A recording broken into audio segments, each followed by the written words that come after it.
Good morning, everyone. My name is Katie Christensen, and my pronouns are she, her, and I'm going to get things started for us here this morning with Solidarity Saturday. We are thrilled to have so many of you joining us from across the snowy state and maybe even beyond this morning. So as a friendly reminder, Solidarity Saturday is a virtual space for North Dakotans to build communities of empowered and informed advocates so we can raise our voices, support each other, and work together for justice and equity. Before we get started today, I want to thank my planning team for putting together these sessions each and every month. We have Amy Jacobson with Prairie Action, Andrew Bouchaw with AFL-CIO, Cody Schuler with ACLU, Emma Hildebrandt with the Prairie Action Institute, Carrie Brecker with Moms Demand Action. As I said, I'm Katie Christensen, and I'm joined by my colleague Madison Ziegler, and we are both from Planned Parenthood North Central States. A couple of things to keep in mind as we proceed this morning. To better connect as a community, we encourage you to have your camera on if you feel comfortable. All microphones will be muted so we can maintain sound quality for everyone throughout the group. We ask that you please be respectful and kind of each other's ideas and questions, things they bring forth, and use the chat to build community. We love to see an active chat as we progress through this session this morning. As you can see, we have a phenomenal lineup of speakers this morning. I love every single Solidarity Saturday, but something about today's is just extra heartwarming. So we're going to do an icebreaker here in a minute, followed by a short game. And then our theme for the day is from the House front to the legislative front. And we're going to be hearing from North Dakotans as they share their personal acts of social activism. I've got our panelists up here on the screen for you to see, and my friend and colleague Amy will be introducing everyone in a couple minutes. So we'd like to start off with this icebreaker where we just take a peek at where everybody is joining us from. So what I'm going to ask you to do is move your cursor to the top of your screen, and there should be a little box that drops down, and look for the annotate feature. It looks like a little crayon. If you click on that, it'll bring up another little box for you, and you can select stamp. Pick your favorite stamp. We tend to like the heart, but you can do whatever you want. And on this next slide here, show us where you're located. And if you don't want to put the little stamp on the map, you can type it into the chat and we will add it for you. All right, it looks like we have people in Fargo, in Grand Forks, north of Grand Forks, Minot, Bismarck. And then our question today is, what are your snowy day plans? I think a lot of us are kind of stuck in our houses right now, as I see lots of red roads all on the North Dakota DOT website. So go ahead and share in there what you're going to do today. Oh, I love it. I'm seeing lots of people in little towns. Bismarck again. Yeah, quite a few people joining us from just north of Jamestown in that area. All right, what are we getting in the chat? Oh, preparing testimony. That's a good one. Making doublings, cleaning house, working on a manuscript, baking a cake. So it looks like we're finding lots of things to do today. All right, I'm going to go ahead and clear this screen here. Thank you so much for sharing where you're from and what you're doing. I'm going to go ahead and clear this, and we're going to move on to a little game where we're just going to kind of check in on the state legislature. So we call this Show What You Know. All right, so for this one, you can, if you want, you can actually don't stamp it on the screen because then I have to try to remove it and that gets tricky. So put your answer in the chat is what I'm going to say. So question number 1, Representative Matt Ruby said that he was willing to spend as much money as necessary to do what? Feed our kids in our public schools, ensure parents have access to adequate childcare, end defined benefits for public employees, or provide paid family leave for workers in North Dakota. So go ahead and take your guess. What do you think Matt Ruby is committed to doing regardless of cost? And the answer is, oopsie, C, and defined benefits for our public employees. So there's a little look at his priorities. Next up, what topic was being discussed when Representative Dyke said, if we work together like a football team, it's possible to kick a field goal at the end and win the whole thing? Was it A, banning abortion, B, ending homelessness, C, preventing child abuse, or D, solving our workforce shortage? Got a little Jeopardy playing in my mind here.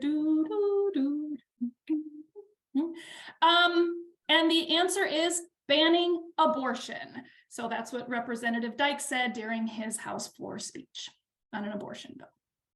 Okay, next. Senator Magrum introduced a bill that would ban mRNA vaccines in North Dakota. He expressed concern about the risk of blood clots associated with the vaccine.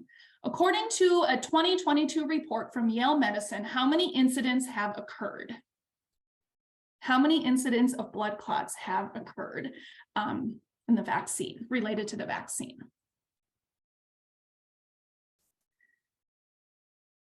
All right. Hey, I'm going to give you the answer here. This one is 1 in 300,000. That's what that 2022 report was showing us. And now, speaking of blood clots, how likely is a blood clot during pregnancy?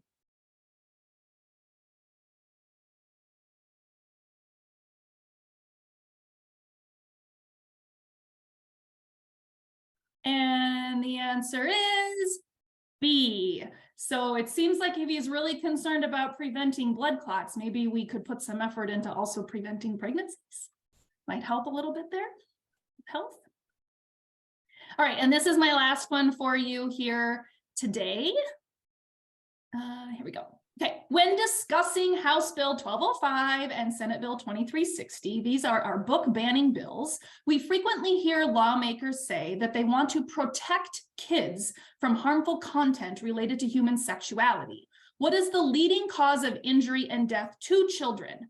Is it A, drag shows, B, books about sex, C, car accidents, or D, firearm-related incidents?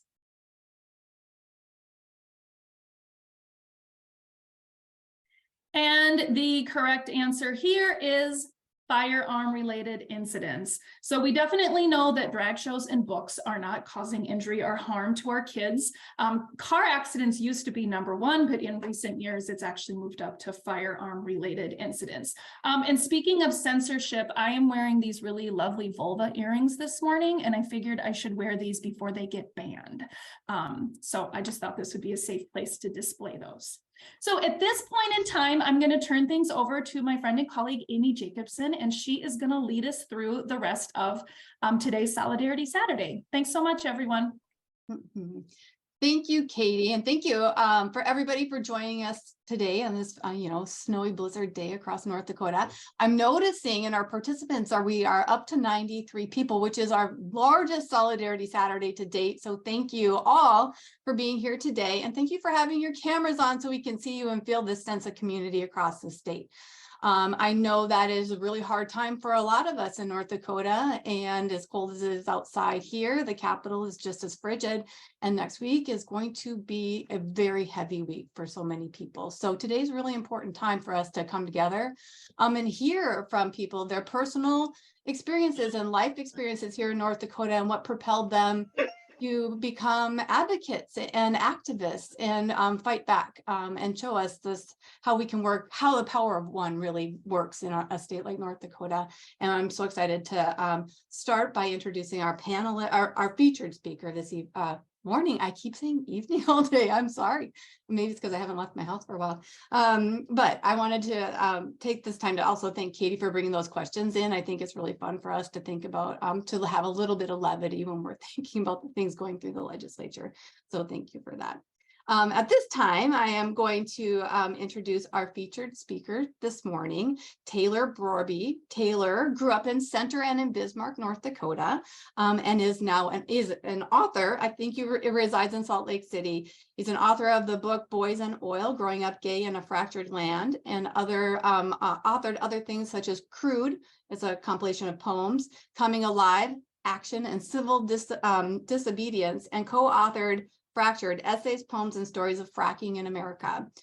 Taylor regularly speaks across the country on issues related to extractive economies, queerness, disabilities, and climate change. And you may have read his most recent guest column in the New York Times, which was titled "The Real Reason North Dakota is Going After Books and Librarians." I know we're going to link it in the chat, so there'll be a lot of opportunity in that chat for you guys to engage with Taylor. I want to let you know that while he is speaking, please feel free to put any questions you do have in the chat. Madison Ziegler will be our chat monitor, will be monitoring those and bringing them forward to Taylor as he is speaking. We'll also reserve a little bit of time at the end. So please do know that there's a lot of opportunity for us to be engaging during the next half an hour of our time together. So without further ado, I will introduce you to Taylor. Well, thanks so much, Amy, for having me and for this invitation, for all of you making time on this snowy Saturday morning. It's so great to be zooming into you from Salt Lake City, where I currently live and teach, and we're snowy here too. And this is one of the great things about Zoom. What Amy tells me is it's actually been such a lovely way for people across the state of North Dakota, that big expansive space, to maybe feel less alone or feel more empowered.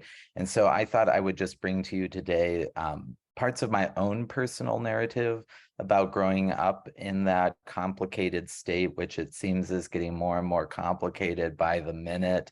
I thought North Dakota was bad 20 years ago when I was a middle schooler, and now it seems like we're having to really play defense nationally, not only in North Dakota, but nationally. These library censorship bills are what I'm really paying attention to.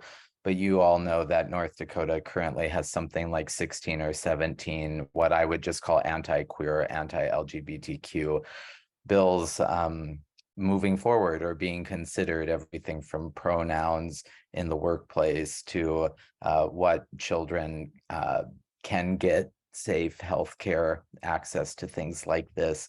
But maybe part of what's helpful from my experience, writers, all we do is sit around and stare at a wall in our yellow legal pads and think about sentences and stories. But to tell you a bit about my experience growing up in North Dakota, and maybe anything I would think in hindsight that would have helped me feel a little bit more comfortable or safe, or that I had allies, that was really the main thing for me in the early 2000s. Was everything was in the closet, including the conversations about who was open-minded about queer people in that very rural state.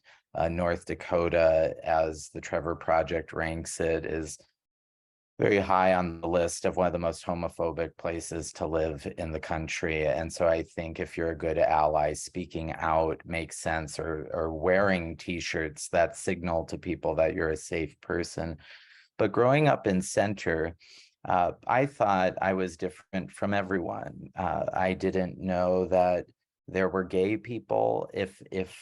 If there were, they lived in this magical place called New York City, because this is during the time of dial-up internet, when Will and Grace was on and the original Queer Eye for the Straight Guy was on, and this all happened in this faraway magical land called New York City. And I never wanted to leave home. I'm such a mama's boy at heart. I never wanted to leave that wide dome of sky and that beautiful prairie. It's that the people I was surrounded by, the classmates in particular, would hurl this insult. They would call me gay once we hit middle school. I had no clue what that meant, other than how they said it made me not want to be that. And then they called me an F word that you all know as a slur as well. And I didn't really know what that meant, but how they would say it, I didn't want to be it. And in hindsight, what's interesting now moving into adulthood is every grade that surrounded me, there's at least one gay male in these classes, these very tiny classes. I was in a class of 23 total students. So I was one of 23 students. The class below me, there's an openly gay man, the class 2 years above me. There are 2 gay men who are out of the closet. And I just thought, what would that have been like in Center, a very small town, if I knew that there were more queer people, or that that was an option, and that you weren't trying to stay so deeply hidden and trying to fit in. And when puberty hit, for me, is when I really knew I was different from the other boys. So I think middle school is a very important time, if you have any middle schoolers in your life, about signaling how open you are, how you're a safe person. I mean, it turns out straight boys and girls need allies too as well. So what I'm saying is not only applicable, I think, to queer youth, but there'll be certain narratives people will share, and I can't say that theirs is not their truth. But I didn't know when I was 4. I mean, I don't think if you like painting like I did, or obsessively drawing Jafar like I did, that necessarily means you're gay. I think it means you're more obsessive. But in middle school, when all the other boys started talking about girls and how they couldn't be around girls, I didn't feel that way at all. I felt so comfortable around girls in particular. But I definitely had those sort of feelings around other boys in my grade, or boys slightly older than me, of just feeling these urges and these hormones surging through me. But because in the late 90s and early 2000s, unless my memory is really faulty, there were not a lot of books on North Dakota library shelves, certainly not in Center, North Dakota. We weren't talking about things. We were eating that famous Lutheran potluck cake better than sex cake, and so that's how we talked about sex. Most of my childhood was by eating a cake. But when we moved from Center, my parents gave me a great gift. I mean, I had put it to them my freshman year of high school in Center, and I went to school 7th grade through 12th grade was all in the same area. It wasn't elementary, middle school, and then high school in different buildings. It had gotten so bad that I had said to my parents, either we move or I will commute every day to Bismarck, about 40 miles round trip total. And they did. They gave me a great gift. They both grew up in Center, high school sweethearts. I'm the only one in my family to not marry my high school sweetheart. They left their hometown for me and changed their commutes. My mom then commuting back to the coal-fired power plant, Minn Kota Power, where she spent her career. And then my sophomore year of high school, my first year at Bismarck High School, there's this one openly out boy named Levi, and he was in my gym class. And that fall, a petition was circulated by members of the football team to have Levi change in the girls' locker room. And it took 3 days for the principal to put the kibosh on that petition. And so, not that I had planned to come out in high school, but Bismarck felt like the world went from black and white in Center to a world of color. You could go to the University of Mary and go to plays, or people liked going to the orchestra like I did, or being in student council. It felt like there were more opportunities to express my full humanity, which is maybe the whole point of what we're talking about today, about how allowing and making space for queer people to really be their full selves out in public, rather than creating a culture of fear and intimidation. It was so bad in Bismarck after that petition. Levi left that high school, but I was in a very close-knit group of 4 boys and 4 girls.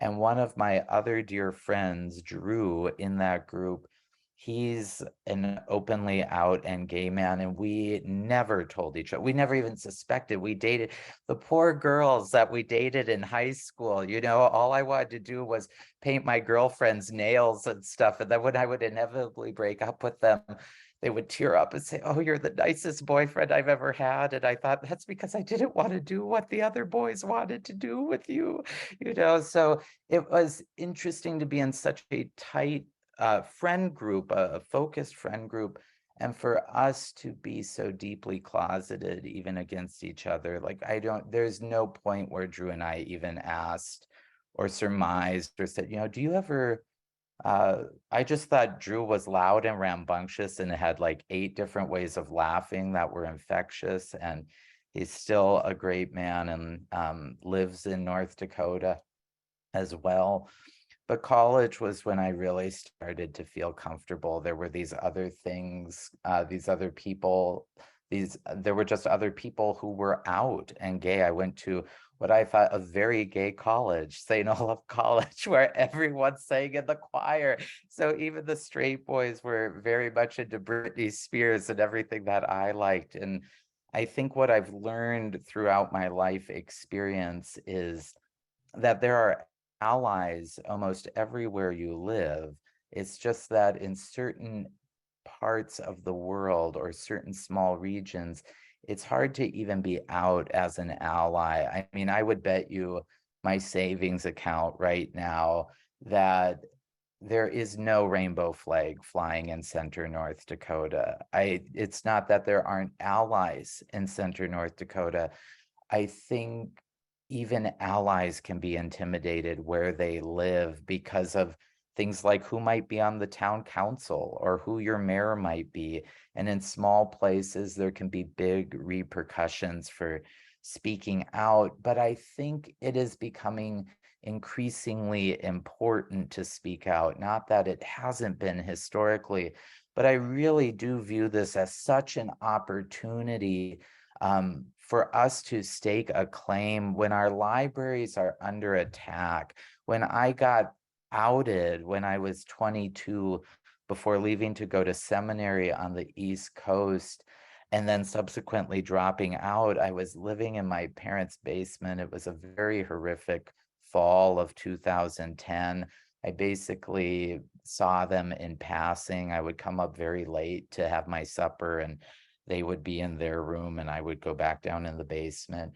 But I hid out every day and every weekend in the Bismarck Public Library, in the Veterans Memorial Public Library, a place that is very dear to me, where there was just that beautiful read-in, and I'm excited by those read-ins sweeping the states. But libraries provided me with access not only to information on the internet. I mean, we had it at home, but I could look things up in a safe way without my parents hovering over me to get answers to questions, to get resources, to find therapists who were LGBTQ affirming in the region, for instance, but also books to see different ways that my story might turn out, that it wasn't just living in my parents' basement now as an outed, sad gay man. But the libraries, as you know, now are becoming compromised because of this legislation that's sweeping the state. And it's my perspective that Senate Bill 2360 in particular is so sufficiently vague that it allows people to have an open interpretation about what they consider obscene, much less pornographic. When I've been giving talks elsewhere, it's insane to me to think that anyone would believe that there's pornographic material in a library in North Dakota. Now, pornographic material is radically different than age-appropriate material, and we understand this as adults. I don't mean to speak down to you, but the ways I've been thinking about how do we combat this is when legislators say this is to protect North Dakota children, you can say, then how do we protect children like Taylor Brorby, who need access to these stories and books? And my God, I can't tell you how many wedding dances I went to, you guys, growing up, where if a little boy and a little girl were dancing together, everybody would talk about how, pardon me, cute that was, and I'm trying not to swear this morning. I'm a feisty little Viking, so pardon me if one slips out here. But if two little boys were caught dancing, you can imagine what those fathers did. They weren't out there, they couldn't get out there quick enough to rip them away. And so I'm trying in my own work to think about even the conversations we're having or not having. And if this legislation becomes successful, we should expect to see a lot higher rates of self-harm amongst children and youth, and more people fleeing the state. I mean, as you all know, I'm zooming into you from Salt Lake City. I thought the only way I could get out of North Dakota is by seeking education, that the more education I could get, it would keep me safe, and that I could maybe get to a place, not New York City, but a place where it felt like men and women were less fragile. And I really think that's part of this legislation, is preying on people's ability to process information and think critically about this issue. If I'm being kind to North Dakotans, we all should want to protect children, but we should want to protect all children, not just some children, and not just, Christian white babies, is what this legislation seems really bent towards. And what I often feel queer children get faced with is that we get sexualized in this very odd way. We get called perverts, we get called freaks, all of this type of language. And that it's for a certain mentality of very narrow-minded straight people, it seems to, if I was having as much sex as often gets credited to me, I wouldn't be able to walk. My God, the amount of time that we give to thinking about sex when we're talking about queer issues, it's really about just allowing people to be themselves, to dress how they want, to express themselves in safe ways, to get materials that are age appropriate. I mean, it's part of when I was talking to the NDLA last fall, was right when this was whipping up in October, late September, with the book Let's Talk About It. I would have killed for such a book growing up about, age appropriate sexual activities, and that if you're learning how to have sex through locker room talk or by discovering pornography, what's so great about that book is it actually teaches you that there's certain things you might be viewing or hearing that actually can harm your body, because your body isn't a fully developed adult body. How great would that be to be talking in safe spaces about this?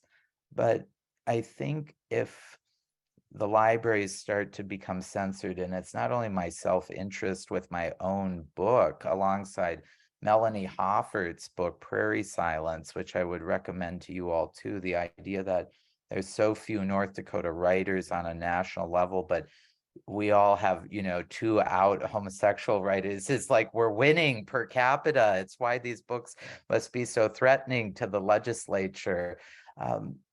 But I would recommend to you all to get books that are under consideration, to be making them available if you can, to be showing up for these read-ins, not only to support our librarians, but to be wearing your rainbow colors. My friend, Jonathan Fry, who's the president of Dakota Outright, I'm now a member of the North Dakota Two-Spirit Society and Allies. I wear my little band all the time. And a few weeks ago in the gym here in Salt Lake City, where I pretend to exercise, this high school boy came up to me and said, I see you here, every few days, and just you having that band on makes me know that this is a safe place for me. And I don't think I'm anyone special. I think I'm just an old, fat, tired writer who's trying to do his best. And if wearing a little armband helps another younger person feel safe here, that's great. I think North Dakota needs to start having a lot more rainbow bumper stickers. It's not just about purchasing things and consumerism, but it is a way of signaling, in a very risky state. And I understand the level of danger by speaking out and raising your voice. I think it takes very little effort to write a letter to the editor, to sweep social media campaigns, things like this. I'm going to take a sip of my coffee, Amy, but if there are some questions popping up, I'm a teacher. You're welcome to interrupt me at any point too. I'm getting to a point where I'm feeling like I'm blathering a bit to you all. Well, thank you, Taylor. I'm going to ask Madison. I know she's been monitoring this chat. I've seen a few comments that might be really good directions to take us, Mhm. Madison. Yeah, great. Thank you so much, Taylor, for sharing so much of your story with us. We have a few people in the chat who have been sharing their experiences with wanting to run for an elected office or trying to run as a member of the LGBTQ plus community here. And I was wondering if you could maybe speak a bit to some of the ways to stay hopeful when looking to do that sort of work. Yeah, I think part of my hope comes from, well, I feel more hopeful this morning, even though I'm a little Eeyore with you all right now. So we're going to ratchet up the rainbow joy level here, I think, in a minute. But it is by showing up in these ways. I'll say much of my life is spent quietly working on my sentences and hitting my head, against the wall.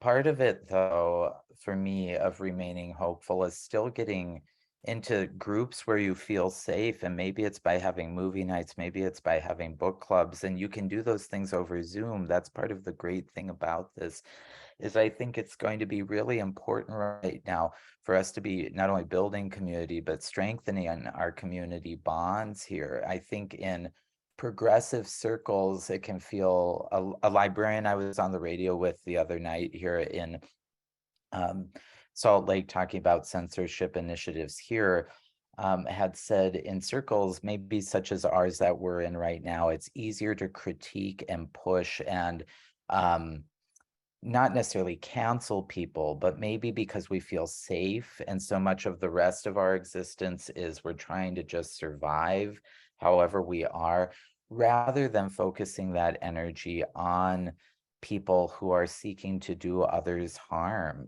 So there's a certain way in progressive circles where we can sometimes be self-sabotaging. And I think there has to be more care taken in spaces. I mean, just you all saying being kind and being respectful at the beginning, it's a good reminder. It's the easiest thing. But this past fall, I got to meet a hero of mine, Carrie Evans, from Minot. She came to the North Dakota Library Association just to meet me, and I screamed. I think everyone in the auditorium heard me, because I remember when that happened. That was in an earlier edition of my book. That was going to be how it began, with that gentleman who came up and called out Carrie and said, she's not in touch with what's going on here.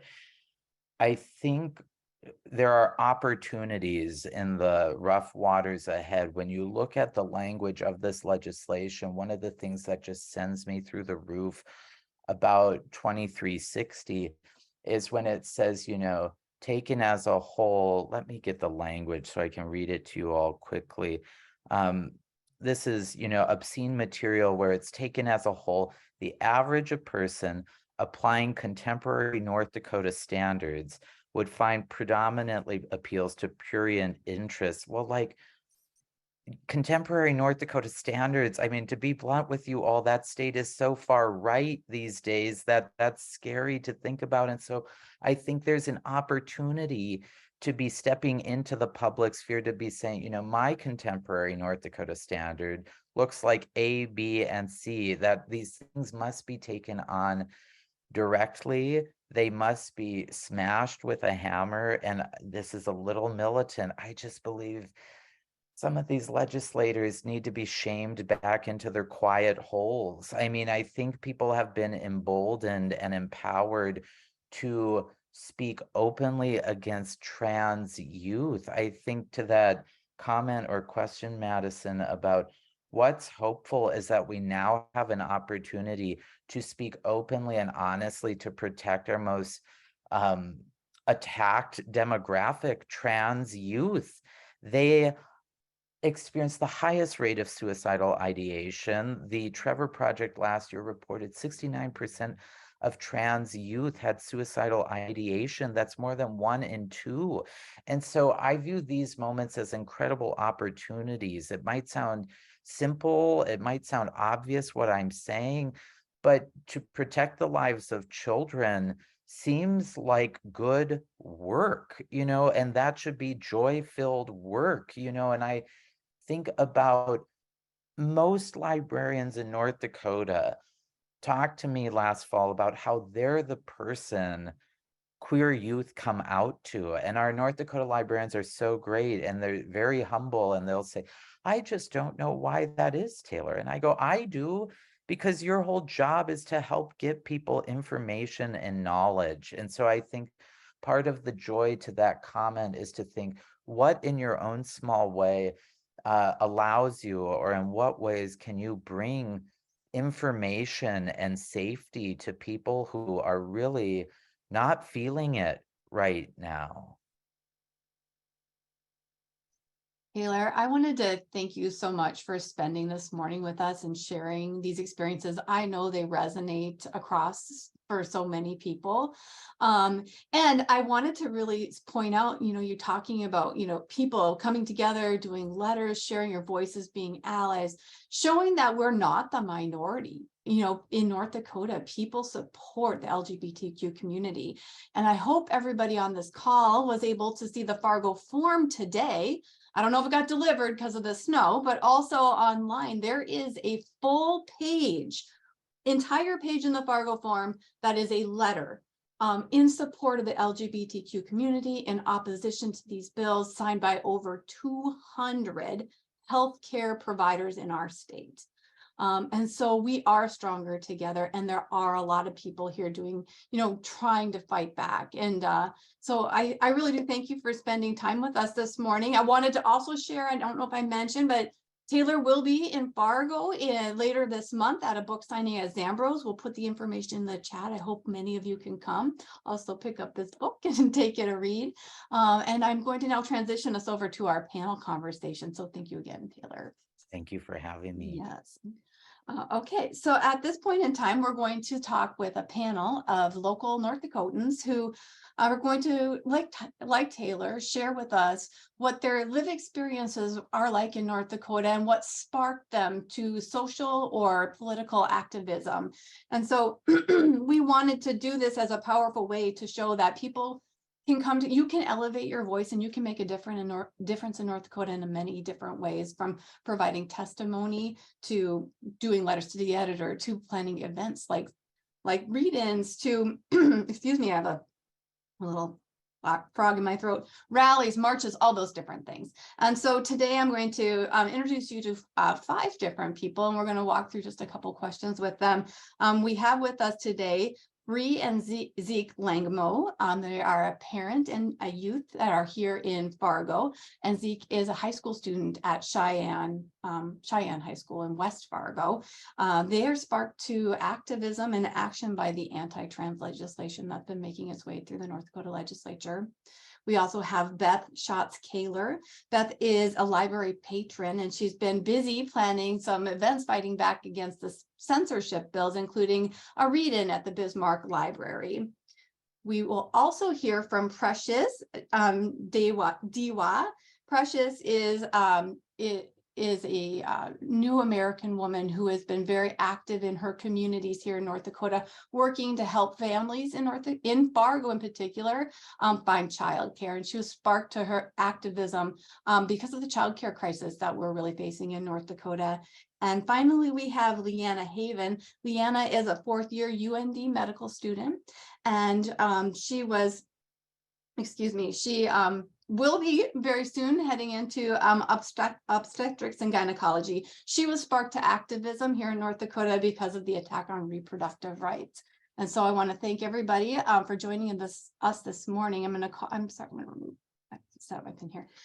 So our first question for the panel today is that people often say the personal is political. So tell us how your personal experience shaped your values and sparked your social activism. I'm going to start today with, I guess I will start with Leanna. Hello, everyone. I hope you can all hear me. So I think what really started me was just seeing my friends in North Dakota struggle. I'm from Minnesota originally, where a lot of this stuff wasn't an issue. And so moving here for school, seeing my friends struggle with access to things, was sort of what sparked it. And then I got my master's degree in public health and policy and management. And that's what really emboldened me to get more involved and seeing how policy can really affect the lives of people where they live. And so I would think that's probably what got me most into it, but I've always cared about these topics and wanting people to get the adequate access to care that they need. So I think that's really a combination of all the things for me. Wonderful. Thank you, Leanna. How about you, Zeke? Can you tell us a little bit about how the personal was political for you? Hi, okay, well, I'm Zeke. I'm 17. I'm a senior in high school. I identify as a transgender man, and I have for many years now. The beginning of my transition was pretty challenging. I was severely depressed, and I struggled with like self-harm, suicidal ideation. No matter what I did to like better myself, I was really just devastated by the fact that I didn't like pass as a man in public. But once I got on testosterone, my life changed significantly for the better. And I was finally able to excel in school, theater, and overall like thrive in life. Early this year, I looked into getting top surgery, which I was able to get in February. Very exciting. This is when I found out about like all the anti-trans legislation attempting to be passed in North Dakota. Just kind of shocked me how people who are elected to lead and protect everyone in our state, not just like white, Christian, cisgender students, they are passing these laws that are just so blatantly harmful. I felt a need to fight this legislation, not only for myself, but for my trans friends who don't have supportive families and don't really have any opportunities to use their voice. Even though I personally have been able to successfully medically transition, I want to keep fighting for all of like the trans youth in North Dakota who are being hurt and effectively like killed by our government. Well, Zeke, thank you for sharing that very personal and powerful story with us. I know everybody here feels a lot of support for you. It's coming in the chat. I want you to know that this is a safe space, and we really do appreciate you sharing your story with us and being here today. I'm going to now transition to Beth. Beth, can you tell us a little bit about how the personal has been political for you?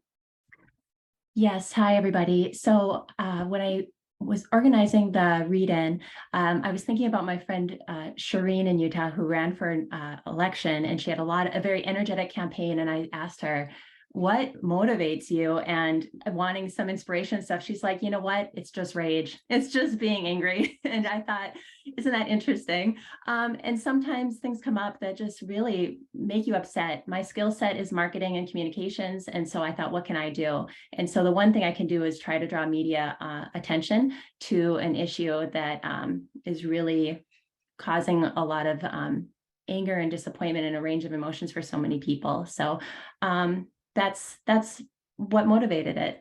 Wonderful. Yes, thank you. And harnessing your own personal talents, right, to bring it to the movement is something that is very powerful that each of us can maybe think about doing. And now, Precious, your turn. Can you tell us a little bit about how the personal is political for you? First, let me begin by telling you guys, thank you for having me on here this morning. Coming from my background, from where I came from in Africa, I came with so much ambition, so much happiness that America is going to be one of the places that I will live my best life, and I will be okay with a lot of things that I never had back home before coming here. So I have that, proud and happiness in me when I first got here.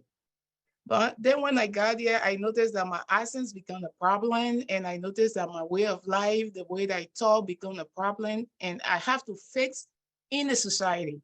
While facing in the society, and I came out to become one of the victims of being a single mother, having children, and I have to cater to them, taking them to daycare that I don't even have the money to afford, keeping my children under the table just because I wanted to work hard. I wanted to work 2 jobs to be able to send money back home to family that I left that was suffering.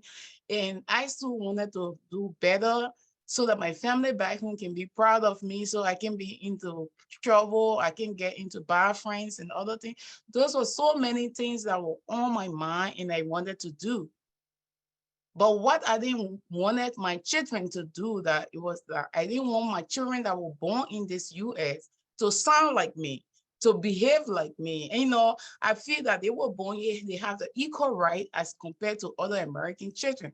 But because I couldn't afford to send them to a better child care, and I have to send them to a basement, to an old lady that will just take them for the day while I go do my 2 jobs and come home. And then when I come home, my children, they don't even know the age. They don't say nothing good. They always sound like even children that were born way in the interior part of where I'm coming from. So nothing was working, nothing was fixing. So then when I decide to apply for assistance, they gave me like 7 years, because I know my middle child, he's now 7 years and he's 2nd grade. Since I applied for him for community action, for him to get on the child care, he stayed on a waiting list and he's 7 years. So how can my child be waiting for that long?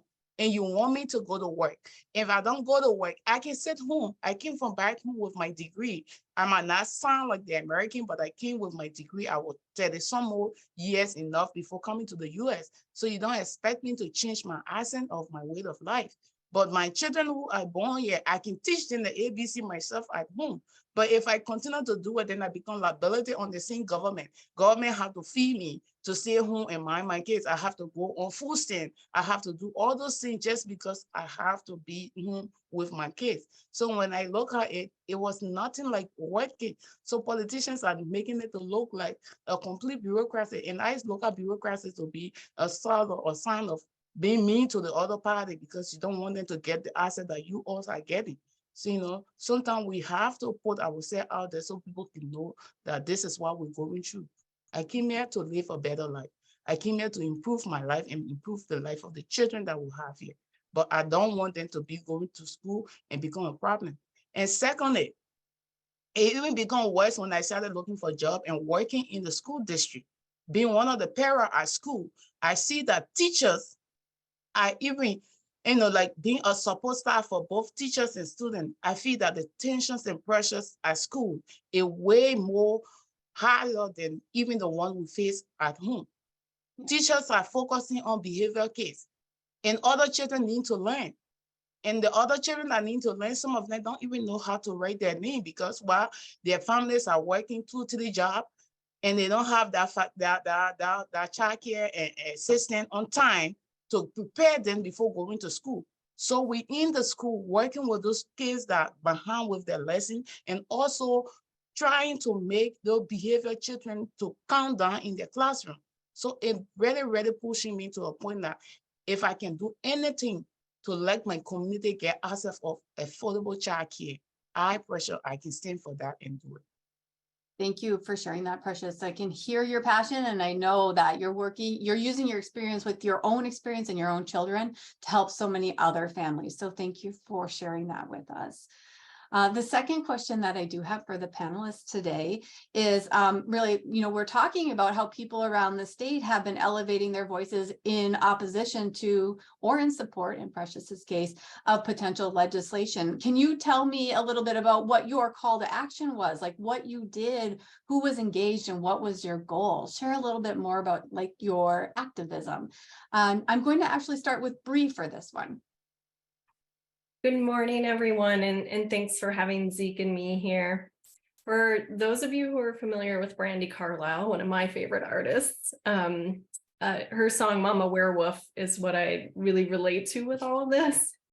Your mama is a werewolf with long, sharp teeth. I'm up all night when the world should sleep. And I will never forget the day I was in Hornbachers checking out, and I looked down at the Fargo Forum and I saw on the front page that House Bill 1254 was being proposed to criminalize gender affirming care for trans youth. And it just stopped me in my tracks, and I felt my teeth sharpen a bit in that moment. And the first thing I did was to reach out to people who I knew cared, which was Zeke's medical professionals, and just said, are you aware of this bill?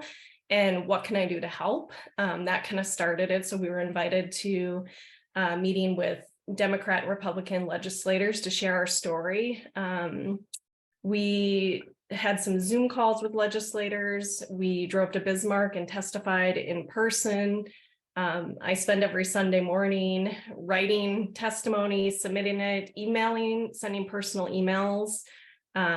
We've found that in our activism, that there's been so much more good than bad. Even with people who ended up supporting that bill, we felt that they were very respectful of our story. As Carla Hansen likes to say, it's hard to hate close up. And we just felt like if people could meet us, that, you know, maybe they would feel a little differently. And I do think we swayed some minds, especially some of the Republican votes, but just, you know, meeting with them and sharing our story. You know, we've had such a positive experience with Josh Boshi and several of the legislators who are on this call today, just so supportive, and parents who reached out to me from across the state and just sharing, like, thank you for your testimony. I'm watching this live and you're sharing my story too. It's, you know, there's a lot of people who don't feel like, you know, that they're that comfortable testifying and sharing a very personal journey. Some of our family members didn't even really know everything that we went through the last few years. And so it is hard to share it publicly, but it is so important. And it's, you know, it's been a pleasure for Zeke and me just to help, you know, educate and bring awareness. Our biggest goal is to hopefully sway some votes and not let all of this legislation pass that so completely impacts our family right now and many families across the state. So thank you for the time today. Oh, thank you. Thank you for sharing that. And it is very important for people to hear that those personal stories do make an impact. And so when you are able, and if you are able to share your personal stories, that's how we might change hearts and minds. So thank you for that. I'm going to ask that same question of Beth. Beth, can you share a little bit about what your call to action was and who you engaged? The read-in premise was very simple. We took 30 minutes in front of the library, and everyone brought the book of their choice, and we read. And I didn't bring a megaphone or anything. I did announce to everyone, thank you for being here. And I have to tell you that it was beyond expectations, not only in attendance, but it felt almost magical to me to be standing side by side by all these people who were just quietly reading, and this symbolic gesture of the book I'm reading isn't affecting you, isn't affecting you, isn't affecting you. We can all be together and be ourselves and do these things together and be together. It was really powerful. It was also an excellent media moment. So there were cameras there, et cetera, capturing it. Which was, again, my primary goal. And I think it gave a way for a lot of people to take some action, some simple action to express their frustration. I'll tell you, putting myself out front on this, I expected a lot of negativity. I have gotten so much positivity. I can count on one hand the number of people who have, you know, call me a pusher of pornography, and versus the dozens and dozens of dozens who have supported me. And it's not in one niche. It's 85-year-old grandmothers in Hazen. It's it's libertarians. It's people in the LGBT community. It's across the board. And it's just been so heartening. And even if this does go through, who knows, the fight doesn't stop there. There's so many other things, and I've always known the best way to get a book read is to ban it. So we'll see what happens. Thank you for sharing that, Beth. And that is some of the beauty of when we have these really organic social activism things.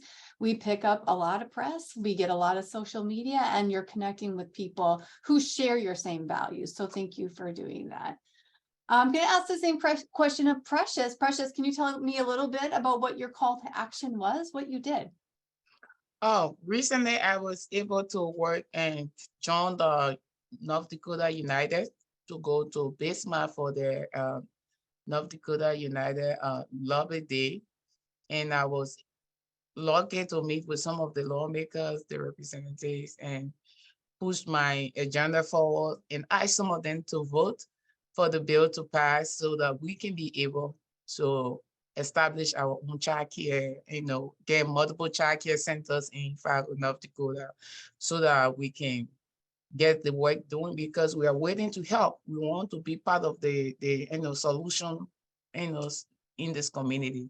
So we just not want to sit back and say the thing and don't do it. We ourselves want to be involved, but how can we be involved when we don't have the support?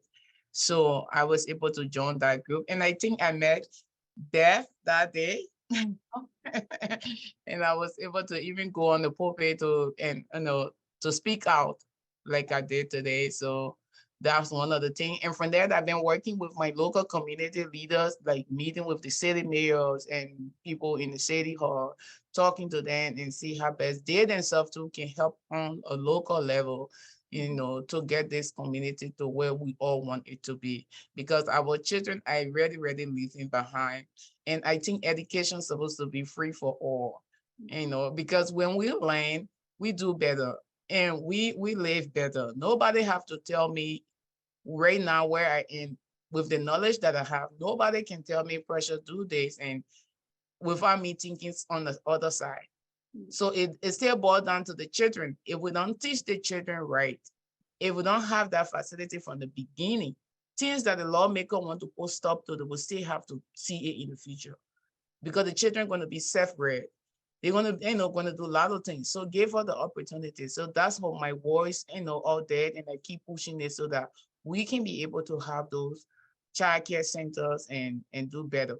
Yes, well, thank you. And that's really a great way to share your story, right? Like anybody can go to the legislature and talk to those legislators and to tell them your story. And so thank you for doing. And one other thing I did, Amy, was because I too have that passion, and being a single mother, I do have a nonprofit that work with single mother here. I registered this nonprofit in Fracking, North Dakota.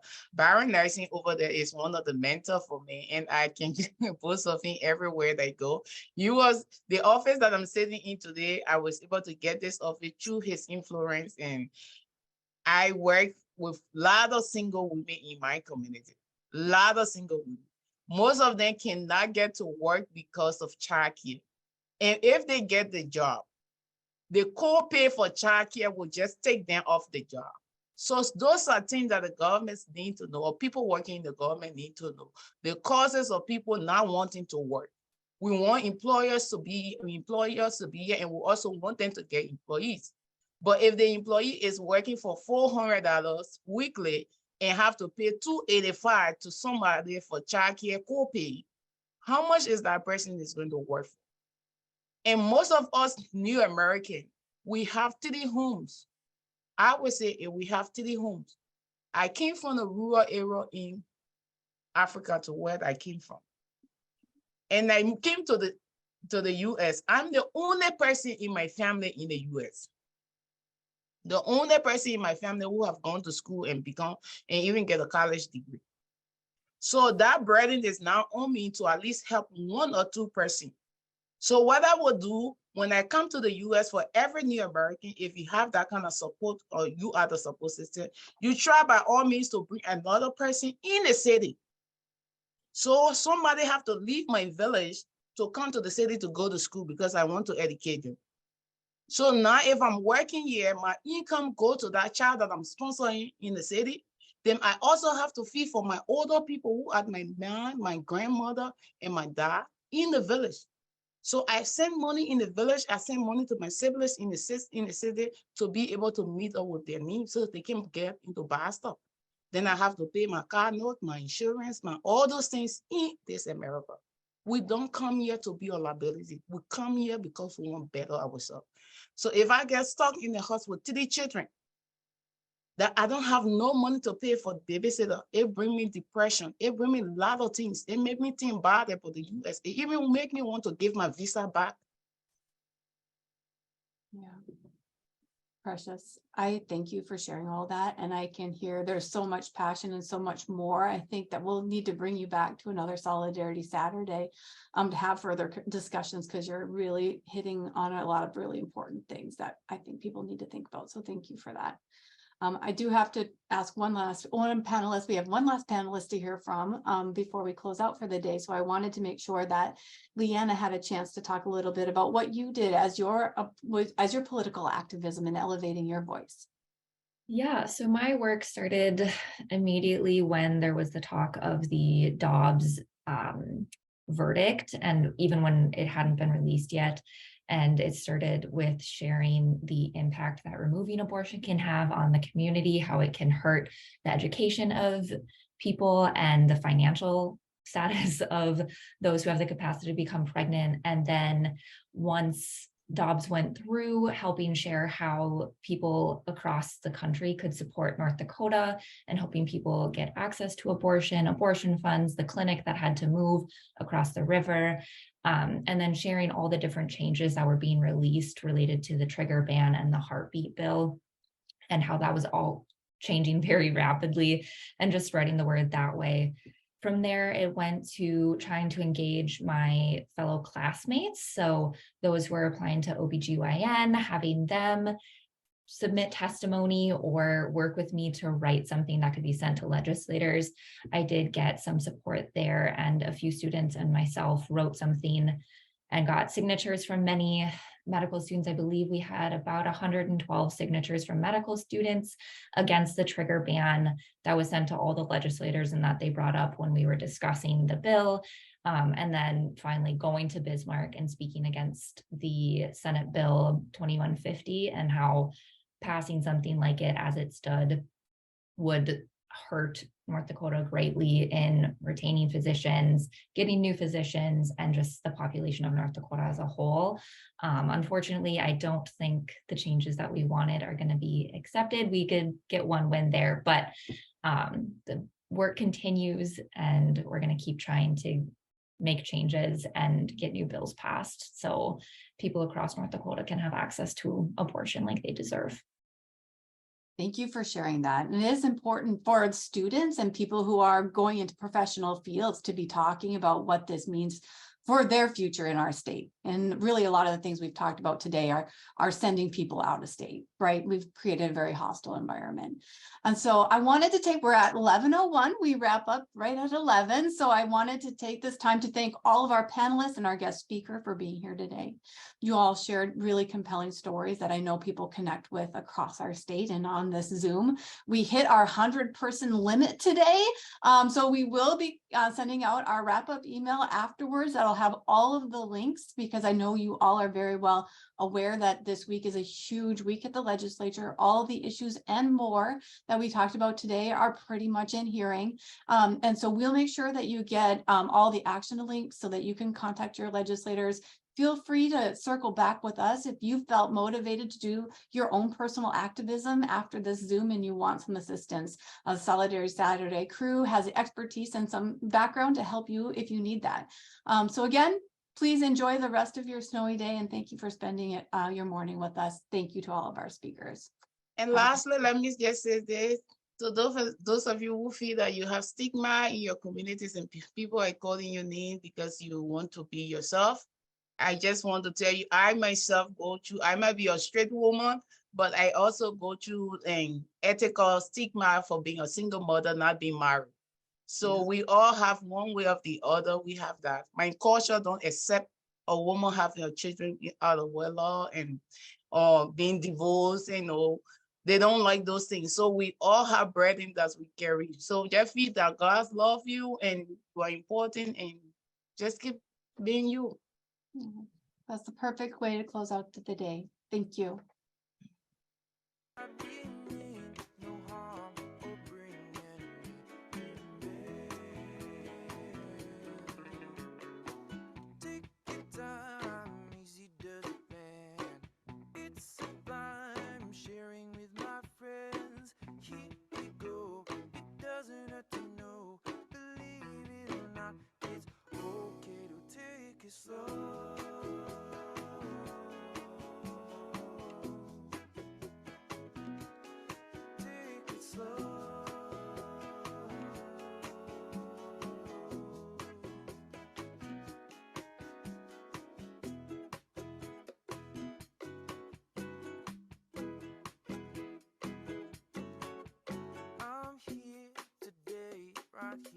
Right now we tread with care upon this ground, so please receive